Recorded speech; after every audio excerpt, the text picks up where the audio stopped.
కాళేశ్వరం సిస్టంలో అన్ని నిక్షేపంగా ఉన్నాయి. ఒక రేవంత్ రెడ్డి బుర్ర తప్ప. కాళేశ్వరంలో రిజర్వాయర్లు, బ్యారేజీలు, పంప్ హౌస్లు, కెనాల్లు, మోటార్లు, సబ్ స్టేషన్లు మంచిగానే ఉన్నాయి. రేవంత్ రెడ్డి ఒకవేళ పంపులు ఆన్ చేసి రైతులకు నీళ్లు ఇస్తే ఆయన చేసిన దొంగతనాల గురించి కూడా మేము మాట్లాడాం. మా కేసీఆర్ గారు ఒక్క మాట చెప్తే మేమే పోయి పంపులు ఆన్ చేయడానికి సిద్ధంగా ఉన్నా, కానీ ఆయన సంయమనం పాటించమని అన్నారు అని కేటీఆర్ అన్నారు. నీకెంతసేపు కాళేశ్వరం కూలేశ్వరం అయిపోయింది అని ప్రాసలు, పంచ్ డైలాగులు, పిచ్చి పిచ్చి మాటలు ఇవాళ అన్ని నిక్షేపంగా ఉన్నాయి. ఒక నీ బుర్ర తప్ప అన్ని నిక్షేపంగా ఉన్నాయి.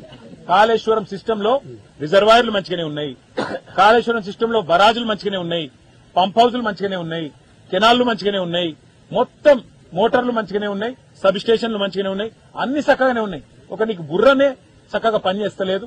అనవసరంగా బేసిజానికి పోయి పంపులు చాలు చేస్తే ఇన్ని రోజులు అన్ని మంచిగానే ఉన్నా వీడు అబద్దాలు చెప్పిండని ప్రజలు గుర్తుపడతారని చెప్పి నీ భయం. అది కూడా నీకు చెప్తున్నాం మేము. నువ్వు ఒకవేళ పంపులు చాలు చేసి రైతులకు నీళ్లు ఇస్తే నీ దొంగతనం, నీ అబద్దం కూడా మేము మాట్లాడము ఈ కాడ నుంచి. నువ్వు ఇన్ని రోజులు చెప్పిన బక్వాస్ మాటలు కూడా మేము కూడా మర్చిపోతాం, నువ్వు కూడా మర్చిపో.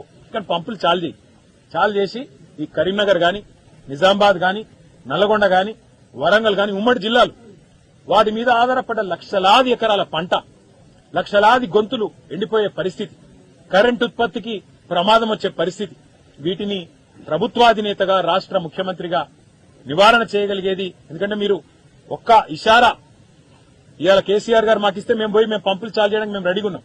కానీ కేసీఆర్ గారు పెద్ద మనిషి, వారు మాకు చెప్పింది ఒకటే, సంయమనం పాటించండి, ప్రభుత్వం ఏం చేస్తుందో చూద్దాం అని చెప్పి కేసీఆర్ గారు మమ్మల్ని సంయమనం పాటించమని చెప్తున్నారు. నిజంగానే మరి ఇవాళ రైతులు కనుక అనుకుంటే, రైతులు కనుక మరలబడితే, రేవంత్ రెడ్డి నువ్వు ఆదర్శంగా తీసుకునే హిట్లర్. నేను అడిగిన ఒక పెద్ద మనిషిని, ఈ రక్తంలో లేదని అడిగిన నేను. ఈ రక్తం జల్లుమంటాడు ఏంది, ఈయనకేమైనా పిచ్చా అంటే ఒక పెద్ద మనిషి చెప్పిండు, సార్ ఇదివరకు హిట్లర్ అంటూ ఒకడు ఉండే, వాడు కూడా గిట్లే చేసిండు, ఆయనకు ఆదర్శం అంటాడు హిట్లరు.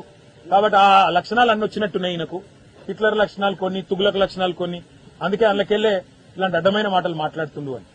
నిజంగా రక్తమే కావాలంటే రక్తం కూడా ఇస్తాం, తీసుకో, కానీ రైతులకు నీళ్లు ఇవ్వమని చెప్పి మళ్ళొకసారి చెబుతూ, మరి మా మీడియా మిత్రులతో కూడా ప్రార్థన, దయచేసి ఇన్ని జలాశయాలున్నాయి, దయచేసి మీరు కూడా మీ కెమెరా మిత్రులకు చెప్పి అక్కడ కన్నెపల్లి దగ్గర వృధాగా పోతున్న నీళ్లు మా మాట మీ మాట కాదు, మీరు కావాలంటే ఆ కెమెరా ద్వారా ప్రజలకు చూపెట్టాలని కూడా కోరుతూ మరిన్ని అప్డేట్స్ కోసం మా ఛానల్ ని సబ్స్క్రైబ్ చేయండి.